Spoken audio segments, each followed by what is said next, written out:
There we go. All right, so if anybody is with us and they can't hear me, hopefully they can read this and see that there's a phone number that they can dial in if there's no voice over IP. Today's webinar is actually going to be about 30 minutes, so it's exciting news and it's simple and easy to do, so it doesn't take a whole lot of time to demonstrate for you guys. Please understand that your line will be muted, but you're welcome to use the chat function or the question and answer function, and we will go through all those at the end of the presentation. And we will be going ahead and recording this presentation and sending it out to everybody who registered. So you'll get an email from us probably today or tomorrow. And we also put recordings of past webinars on our website. So feel free to look there if you're ever looking for some of our past webinar information. So that's all we have for housekeeping. So Matt, you want to go ahead and take it from here? Great. Thank you, Anne-Marie. A big welcome to everyone, and thank you for your time today. As Anne-Marie said, we're scheduled to run for about 30 minutes, and we plan on being done as promised. Although many of you are familiar with ToxPlanet, we do have some people in the audience who are not familiar with ToxPlanet, so I'll provide a brief summary on who we are and what it is that we do. I will then talk a little bit about the reasons why people need analog data in typical use scenarios. Then I will discuss a few of the options available to find chemical analogs, particularly on the internet. And although there are many sources for chemical analog information, of course there are obstacles in using them, and so we'll discuss some of those as well.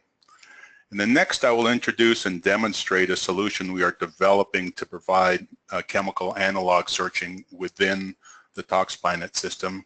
Again, this will be screenshots. It won't be a functioning product, but it will demonstrate and illustrate how the intended functionality will work.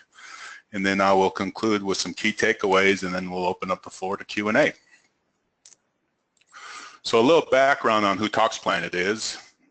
We're more or less a 14-year-old company. I say that because we started in 2003, sold ourselves in 2010, and then bought ourselves back in 2015. But we have been in continuous operations for about 14 years, but with different owners. We're technically headquartered in the Charlotte area, but we are a virtual company in that we have employees in Massachusetts, Colorado, North Carolina, Japan, and India. You can see the types of professionals that we serve, but perhaps the better overall description would be chemical safety professionals, or professionals responsible for managing the impact of chemicals on humans, the workplace, and the environment. We aggregate and normalize and index millions of documents on chemical hazards and toxicology. Our proprietary index saves researchers and their employers a significant amount of time and money.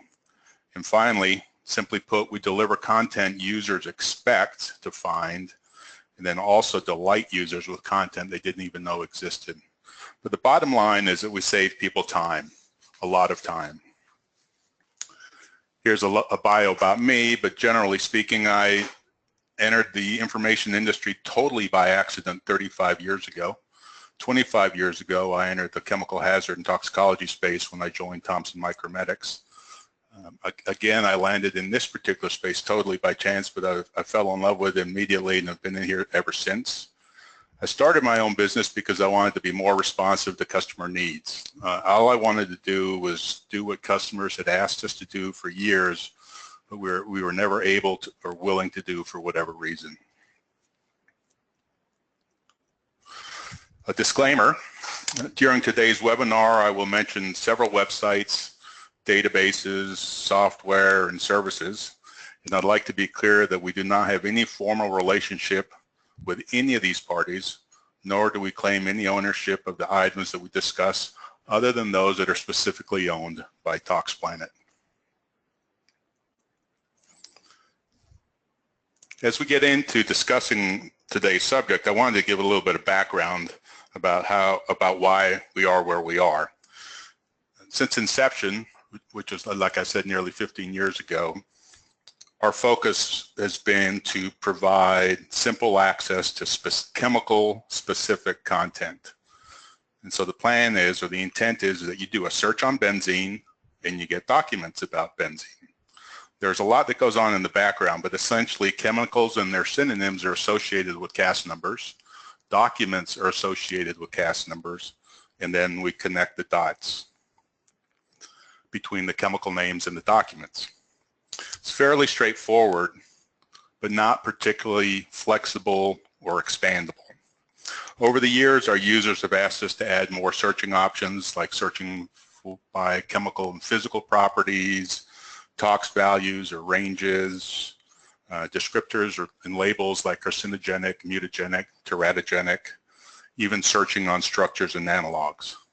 And due to the technical limitations that we were facing, we were unable to respond to those requests, but times have changed and so has our technology. And so now we're in a better position to expand our index and add the functionality that people have been asking for. And so the first enhancement we wanted to do was to do analog searching. We've heard about analog searching a lot and have discovered a way we can include it. And so that's the first thing we're going to be starting with. So the need for analog data, as we all know, there's a big difference between the number of chemicals in commerce and the number of chemicals for which we have data. I don't think anyone can agree as to how many chemicals we have in commerce, whether it's 80,000 or 50,000, whatever number it is, it's a huge number. And then on the other side is the number of chemicals for which we have robust toxicology information. And whether that's 5,000 or 15,000, there's still a big gap. And so the notion of using read across has become very popular and important, and a lot of the new regulations and implementations and registrations are allowing and including some read across analysis. We're also dealing with alternative assessments, though I guess technically read across is an alternative assessment, but the assessments that we are seeing now, like green screen and design for the environment and clean ingredients, cradle to cradle, occupational exposure banding, and all those things require data endpoints, quite a few endpoints, and when there's a data gap, they need to have those data gaps completed in order to complete the assessments. And so the need for analog data is important in that particular world. Analog information also helps to eliminate unnecessary testing, not only the expense of testing, but also reducing the number of animals used for testing. And then of course there's economics and supply. The price of commodities is all over the place, and perhaps your suppliers are telling you the price of your products are going up, or that your supply is dwindling, or for whatever reason. So there's a need to change the chemicals that you're using in your formulations, and you need to find analogs. So that would be yet another reason for using analog data. As far as finding analog information, there's quite a few sources out on the site. The first one that comes to mind is PubChem. I assume everyone's familiar with PubChem, produced by NIH. It has information on about 140,000 different compounds. There's also information available in ChemSpider. You can search for analogs in ChemSpider. Also, the EPA's computational toxicology dashboard has some information on analogs, though as I understand it, that information is in fact derived from the PubChem repository. There's also a slew of what I would call chemistry databases and tools out there. I've always distinguished what we do as chemical information versus chemistry information, and so there are quite a few tools out there like ChemAxon and Daylight and ChemMine and a number of other ones that are really designed and intended for more of a chemistry approach as opposed to simply looking up for chemical analogs. And the same thing would apply for drug discovery databases and tools. There's quite a few products out there, ChemBL and DrugBank and ChemTree and a number of other products out there that are designed to help you find analogs from more of a medicinal chemistry perspective. So despite all those sources that are out there, there are certainly obstacles to using them. The first one would be the searching methods. Every system out there operates slightly differently. They use different algorithms or different tools or different indexes. And so the results you may get in one place may not be the same you get somewhere else for valid reasons, but the results may be different. The expense, some of those tools, particularly the chemistry tools, are commercial products and they're not set up for ad hoc searching. So if you're not a big organization that has enterprise subscriptions to these products, that information won't be available to you. Of course, learning curve, we all go through that. Anytime we go to a new website, we think it's going to be real simple and easy to use. But the fact of the matter is that we do have a learning curve on that site and need to learn how to use the product. And then the last one, of course, is time. Searching, bouncing from sites to sites, or searching for alternative resources, or having to deal with learning curves, things like that will, of course, eat up your time. And your time is better spent using content rather than looking for it. So the solution that we've come up with, and we'll present it in just a second, is based on PubChem's similar compounds information. And I'll show it in a minute, but what PubChem has done is created content that they generate on the fly that provides similar compounds based on the Tanimoto coefficient. The default setting is 90%. And so these are compounds that, according to Tanimoto, are 90% structurally similar to the chemical that you're looking at. So let me show you how that works.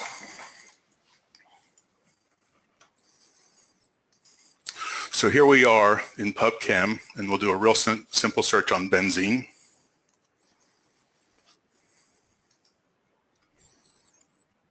And here are the benzene results. I will enter the benzene document. Here's the benzene document, and if you scroll down to the table of contents, you'll see a section called Related Records. You can click on Related Records, and it takes you down to related compounds right here, all the different types of connections that they've made. And the one I'm talking about is similar compounds. It says that there are 989 records in PubChem that are structurally similar. I would click on this link right here, and it takes me to their results page. You may notice that it says 853, and there was a different number on the previous page. I believe the difference is between the number of documents that are available and the number of actual compounds. So that's why there's a difference. So these are 853 compounds that are structurally similar to benzene. And what I can do is scroll down and say, oh, I want to look at this particular chemical here, and I can click on Summary. And now it takes me to the document on this compound. And of course, I can start the entire loop again. I can go down through here, go to Related Records, see the similar compounds, etc. So you can start this loop. Also, within this record, you could actually go ahead and go straight to the similar compounds. So you can now see the similar compounds for that particular chemical. So that's as straightforward as it is. That's how PubChem works. Now let's go to ToxPlanet. Let me show you what we're doing in ToxPlanet. There are a handful of people on the line, as I mentioned, that are not familiar with ToxPlanet. So let me take a second and show them how the system works. ToxPlanet is based on typing in chemical name or identifier and identifying the chemical you want to look for, and then finding the chemical specific content on that chemical. And so in this particular case, let's start with benzene. I'm not using benzene to impress you with the amount of content, but to show you the amount of the type of functionality. Click on 71432. I'm looking for CAS numbers that start with that.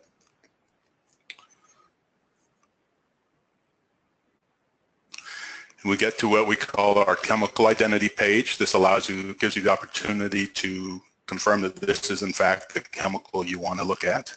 And then these tabs up here are different products or different groupings of content. So for example, if you wanted to go to Chem Expert, we have 291 documents about benzene. These aren't documents that simply include the word benzene, but they are about benzene. And each one of these folders here is what we call a node or a parent or a collection, and you can click on that. And within the acute tox space, we have 3 different documents on benzene. Within CCRIS, we have 1 document on benzene. Within the EPA, we have all these different collections from the EPA, and within the acute exposure guideline levels, we have a document on benzene. So again, these are all documents about benzene. We can move over and we can go to Repro Expert, and these are documents from collections that are specific about reproductive toxicology. So you could go to ReproTox, and then and here's the ReproTox document on benzene, and there you are. So that's just a brief overview of how ToxPlanet works. What we're planning on doing for the similar compounds is you would do a search in our expert index. Imagine you're looking for 5-amino-1-naphthol. You do a starts with, click submit. You would get to our expert index that would allow you to pick the chemical that you want to look at. In this particular case, this is the one that you want. And you would click on it, and you get to the chemical identity page. What we're going to do, and we'll change pages here real quick, is we're going to create a similar compounds tab, as you can see it right up here, that will behave just like any of the other products that we have in there. So now there's similar compound information available on this chemical. You would click on the similar compounds tab, and it would display this information. Again, this is the information that would be coming to us from PubChem. And then if this is, it gives you the same navigation information, the number of chemicals available, pagination, etc. And these are the chemicals that are similar. I just got a handful for display purposes. And I would click on 1-amino-7-naphthol, and it would execute an expert index search and now bring me to the chemical identification page on 1-amino-7-naphthol. And again, similar compounds are continued to be available because that'll be a loop that's always ongoing. And so that, in a nutshell, is what we're planning on doing. So instead of having to do a search, not finding information that you're looking for, having to go to a different site to identify what chemical compounds are similar or analogs, and then coming back to ToxPlanet, you can do it all within ToxPlanet.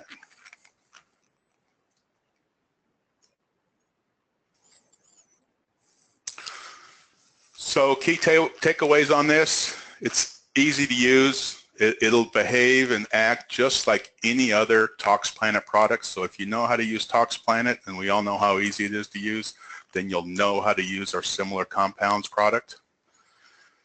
We currently have about 900,000 different CAS numbers in our system, or substances, and so this information will be available on every chemical that's in our system. Again, the similarity is based on the Tanimoto score. We're going to set it up at 90%, although I think there's some options for us to maybe do a couple different ranges, but we're going to go with the 90%. And people ask us why. It's because that's what PubChem goes with, and if that's the standard that they're willing to use, that'll certainly be the standard that we're willing to use. And it'll be, we're working on it now, but it will be available in October of this year.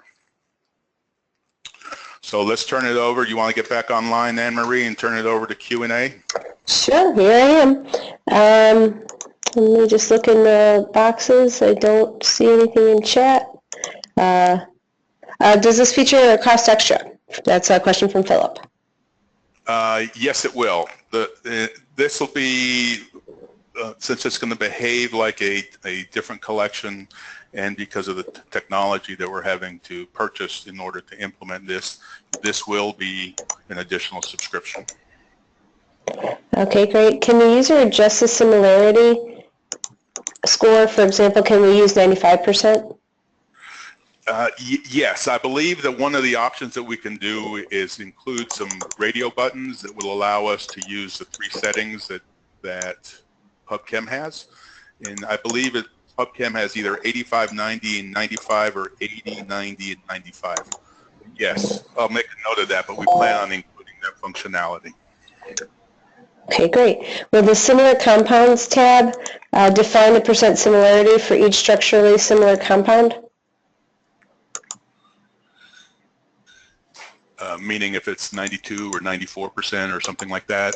I don't know. The answer is I don't know, because I don't know if that information is available from PubChem, but if it's something that we can trap in that record, when we grab the record, we can certainly display it. Okay.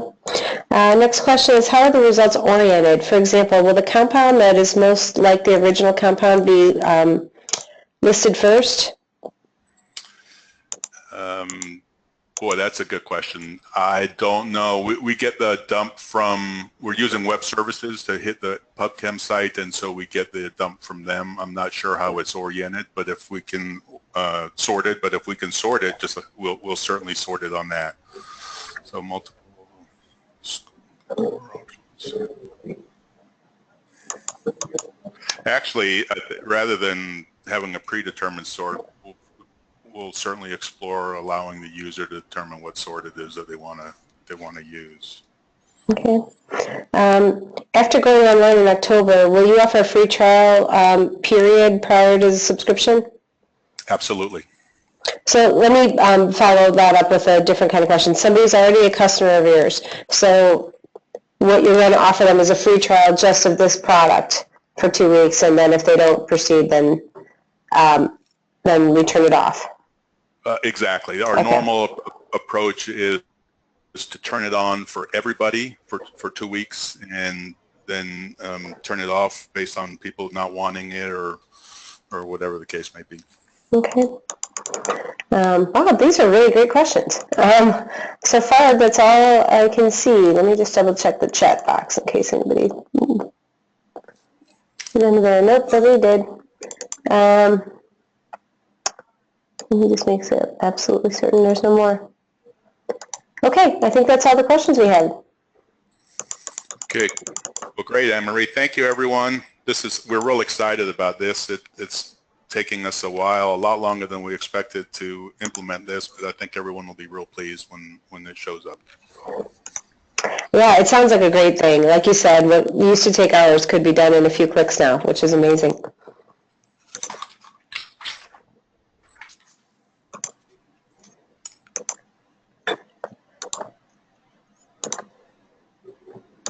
Okay. Well, thank you, Anne-Marie. Thank you, everybody. Okay, bye-bye.